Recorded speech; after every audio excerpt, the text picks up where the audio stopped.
Hey guys, I'm Joshua from Bigger's World, and today's video is going to be on hotels versus hostels versus Airbnbs versus couch surfing. What are all four, and how can you book all four? First one I'll start with is hotels.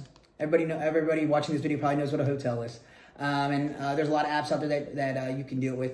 Personally, I use Booking.com. Booking.com has, I really like their reviews, and their customer service is really good. I've had issues with it before, and I've contacted Booking.com, and they help me pretty well with their customer service. Another reason I like Booking.com with hotels is because they also allow hostels. So you can find a lot of hostels on there as well. And then you can use the hostels you find on Booking.com, and then you can compare those hostels to ones on hostelworld.com, and then you can compare the reviews, and then you can a lot of times figure out which hostel is the best for you to stay at. So, speaking of hostels, let's go into hostels next. Hostels is my favorite by far. My favorite type of accommodation. I've stayed at hundreds around the world on 6 continents, and I found some awesome stuff about each and every one of them. There are some that are better than others for sure, and you'll hear people that have had bad hostel stories. But the reason I like hostels is because of the people, the environment, cultural diversity, all of that stuff. So this is the reason that you can use Booking.com and hostelworld.com. Hostelworld.com is the go-to site for hostels, but you can use Booking.com as well, and you can compare the reviews, see if there's a similarity in reviews, and if there is, then it's probably a good chance it's going to be a great hostel. A lot of times the reviews on Hostelworld seem to be a little more harsh, and I think it's just because most people that use hostelworld.com are backpackers, where at Booking.com, perhaps somebody thought it was a hotel or thought it was a hostel, and they're not gonna judge it as hard because they didn't really know what they were expecting. Where on hostelworld.com, most people that use it, they know what they're getting into, and they're gonna leave an honest and good review or an honest and bad review, depending on how good the hostel was. I'll put below Booking.com and hostelworld.com, and you can also look at my credentials on hostelworld.com to see that I've been to, a lot of countries and booked a lot of hostels just through hostelworld.com. I also have used Booking.com for the hostels as well.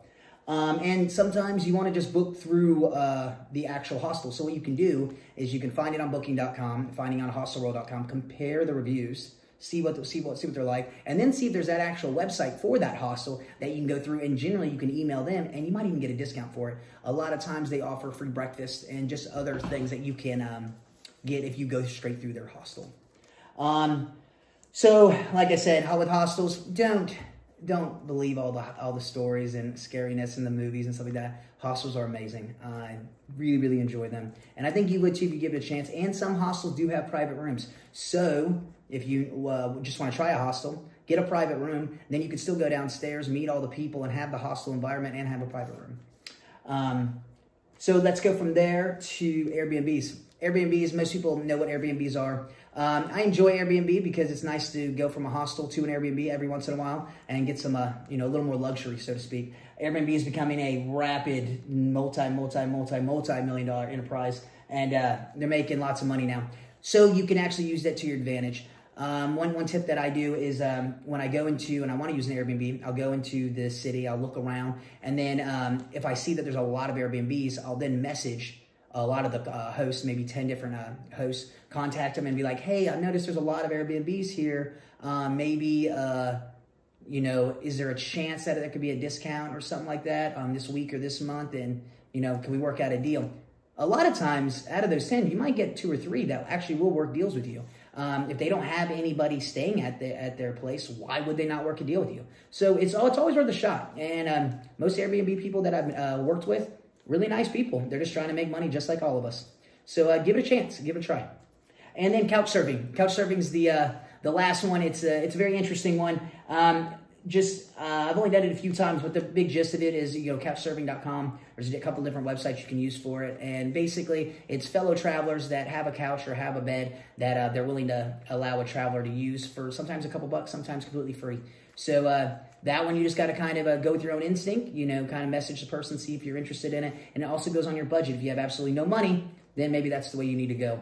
But also, hostels, and a lot of places you can get a hostel bunk bed for $4 or $5 US, sometimes even less, sometimes a little more. So yeah, those are my tips on the hostels, Airbnbs, hotels, and couch surfing, and that's kind of how I view them and define them. And if you have any questions, let me know. And all the contact information is below, so follow us there and ask any questions if you got any. Appreciate it, guys.